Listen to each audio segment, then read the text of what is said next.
صدیق اکبر نے بھی یہی وصیت کی تھی کہ میرا جنازہ پڑھ کے پھر حضور کے سامنے لے جانا اور سلام عرض کرنا۔ حضرت صدیق اکبر کی وصیت تھی حضور کے پاس لے جانا اور حضور سے اجازت مانگنا، اجازت مل جائے تو قدموں میں دفن کر دینا ورنہ جنت البقیع میں۔ تو حضرت علی المرتضیٰ اور حضرت انس روایت کرتے ہیں کہ ایسا ہی ہوا کہ ہم نے جنازہ اٹھایا، پڑھا اور پھر حضور کے مواجہ انور کے سامنے رکھ دیا اور سارے ہاتھ باندھ کے عرض کرتے یا رسول اللہ ھذا ابو بکر یستاذنک، اے اللہ کے پیارے محبوب صلی اللہ علیہ وسلم، یہ ابو بکر ہیں، آپ سے اجازت طلب کرتے ہیں، آپ کی قربت میں دفن ہونے کا شوق ہے، ہمیں کیا حکم ہے؟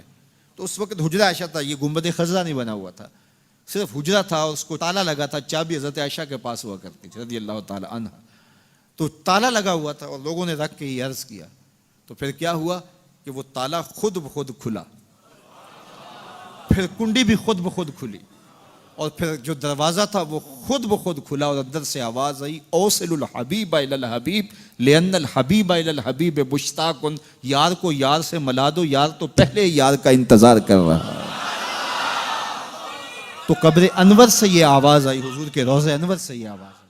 کیا یہ صحیح سند سے ثابت ہے کہ حضرت ابو بکر صدیق رضی اللہ تعالیٰ عنہ نے وصیت فرمائی تھی کہ میری میت کو روضہ رسول صلی اللہ علیہ وسلم کے باہر رکھ دینا اور اگر اجازت مل جائے تو مجھے رسول پاک صلی اللہ علیہ وسلم کے ساتھ دفن کر دینا، اور پھر اجازت مل گئی تو رسول پاک صلی اللہ علیہ وسلم کے ساتھ تدفین کر دی گئی؟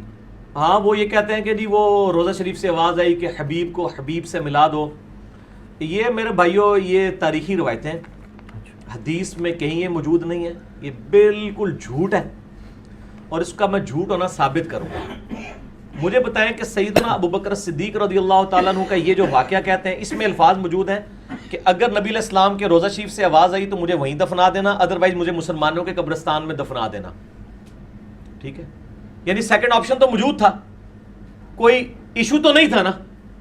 اس سے بڑا ایشو تو ثقیفہ بنی ساعدہ تھا جہاں پہ خلافت کے مسئلے میں اختلاف ہوا ہے۔ اس میں تو سیدنا ابو بکر صدیق نے نہیں کہا کہ ہم جاتے ہیں اور نبی علیہ السلام سے قبر مبارک پہ جا کے فیصلہ کروا لیتے ہیں کہ آپ کا وصی کون ہے۔ یہ تو مسئلہ ہی چھوٹا ہے، یہ تو ان کا ذاتی مسئلہ تھا اور اس کا سلوشن بھی انہوں نے خود دیا کہ آواز آئے تو ٹھیک، نہیں تو مجھے وہاں دفن کر، جہاں کوئی دوسرا سلوشن ہی نہیں ہے۔ اور آج تک سنی شیعہ تفریق امت کے اندر ہے، اس میں تو کوئی مشورہ نہیں دیا۔ پھر اما عائشہ رضی اللہ تعالیٰ عنہ اسی مبارک حجرے میں 47 ایئرز تک حیات رہی ہیں، 58 ہجری میں فوت ہوئی ہیں۔ جنگ جمل کے لیے جب نکلی ہیں وہ تو ہوپ پہ جب کتے بھونکے تو ان کو خیال آیا کہ مجھے واپس جانا چاہیے، نبی علیہ السلام سے مشورہ کر لیتی قبر مبارک پہ۔ ان کے تو کہیں دماغ میں وسوسہ بھی نہیں تھا کہ یہ بھی کوئی کمیونیکیشن ہوتی ہے۔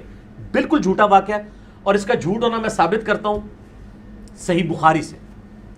صحیح بخاری کے اندر سیدنا عمر کی شہادت کے اوپر جو ڈیٹیلڈ حدیث موجود ہے، کوئی 7-8 صفحوں کی۔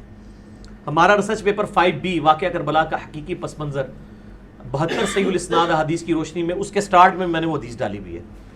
سیدنا عمر فاروق رضی اللہ تعالیٰ عنہ کا جب زخم لگے اس کے بعد کچھ دن وہ زندہ رہے۔ بخاری میں پورے منوان اسی طریقے سے الفاظ موجود ہیں۔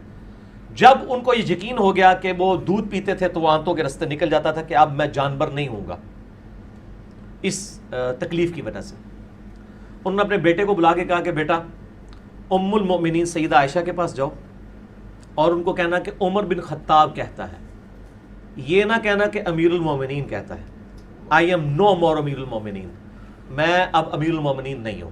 6 رکنی کمیٹی بنا دی ہے، علی، عثمان، طلحہ، زبیر، سعد بن ابی وقاص، عبد الرحمن بن عوف رضی اللہ عنہ اجمعین علیہم السلام۔ تو یہ کہنا عمر بن خطاب، کہیں وہ اس کو اولو الامر منکم یعنی خلیفہ وقت کا حکم سمجھ کے نہ قبول کرے، کہنا عمر عرض کرتا ہے کہ وہ اپنے 2 ساتھیوں کے ساتھ دفن ہونا چاہتا ہے۔ تو سیدنا عمر کو چاہیے تھا وہ کہتے ہیں کہ میرے پہلے تو پریسیڈنٹ سیٹ ہو چکا ہوا ہے کہ حضرت ابو بکر کے لیے بھی آواز آئی تھی، میرے لیے بھی آ جائے گی، تو میری بھی میت جا کے وہاں رکھ دینا۔ سر جھوٹ کے پاؤں نہیں ہوتے، یہ صحیح بخاری میں ہے، ٹھیک ہے جی۔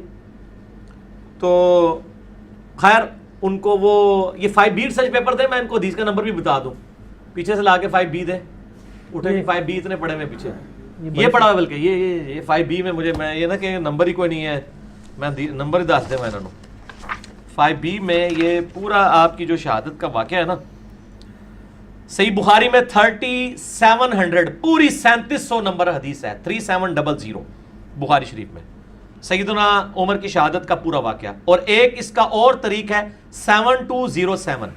بخاری میں 2 ہیں, 3700 7207 انٹرنیشنل نمبر کے مطابق. ٹھیک ہو گیا جی. اب سیدنا عمر کی جب وہ وہاں پہ جا کے خواہش کا اظہار کیا گیا تو سیدہ عائشہ نے کہا میں نے وہ جگہ اپنے لیے رکھی ہوئی تھی, آج میں عمر کو اپنے پہ ترجیح دیتی ہوں. اور پھر سیدنا عمر کو وہاں پہ دفن کیا گیا. یہاں پہ تو کوئی پریسیڈنٹ سیٹ نہیں تھا, ہونا چاہیے تھا کہ اگر ایک پریسیڈنٹ سیٹ تھا اس کے مطابق عمل کیا جاتا. وہ ہے ہی بھی اٹھا ہے, کچھ نہیں تھا.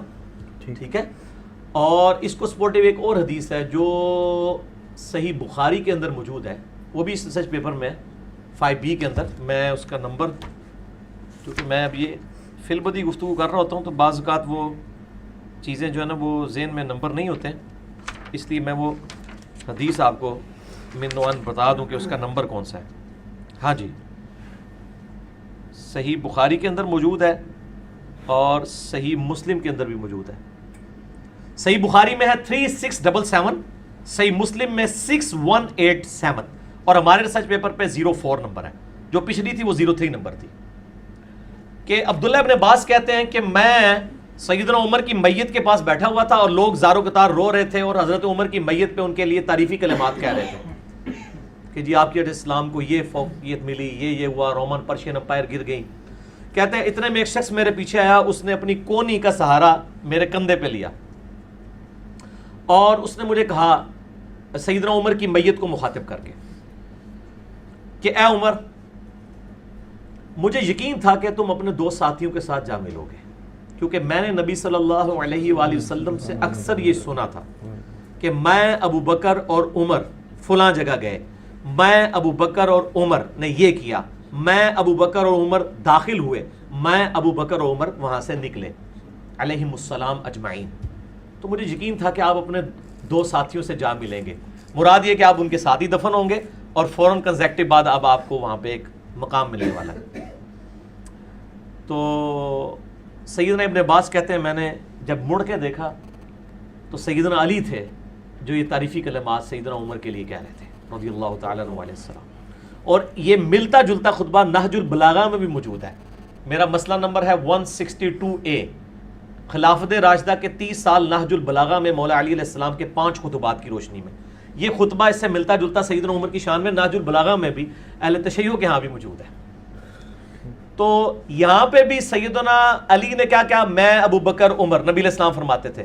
تو اگر ابو بکر کے لیے آواز آ گئی تھی تو عمر کے لیے بھی آنی چاہیے تھی. یہ دوسری میری لاجک ہے کہ نبی علیہ السلام حضرت ابو بکر اور عمر کا نام اکٹھا لیا کرتے تھے, ان کو ایک سٹیٹس پہ فائز کرتے تھے, اور آج بھی ان دونوں کی قبریں نبی علیہ السلام کے پہلو میں الحمدللہ. قیامت الدین بھی ظاہر ہے اکٹھے ہی وہاں سے اٹھائے جائیں گے. تو اگر ایک کے لیے تھا تو دوسرے کو تو اور کانفیڈنس ہونا چاہیے تھا کہ حضرت ابو بکر کے لیے بھی تھا, میرے لیے بھی آواز آ جائے گی. یا وہ کہہ دیتے کہ جی مجھے پتہ نہیں آواز آتی ہے کہ نہیں آتی ہے, تو میرا تو اما عائشہ سے ہی پوچھ لو. تو جھوٹ کے پاؤں نہیں ہوتے. یہ سب کے سب جھوٹے واقعات ہیں. ٹھیک. اور یہ مطلب حدیث کی کتابوں میں موجود نہیں ہے. یہ خصائص الکبریٰ ایک کتاب ہے, اس کے اندر یعنی نقل کیا گیا ہے. اور ہم تو پہلے ہی کہتے ہیں کہ یہ اس طرح کی کتابوں نے جو ہے نا امت کے عقائد خراب کیے. ٹھیک ہے.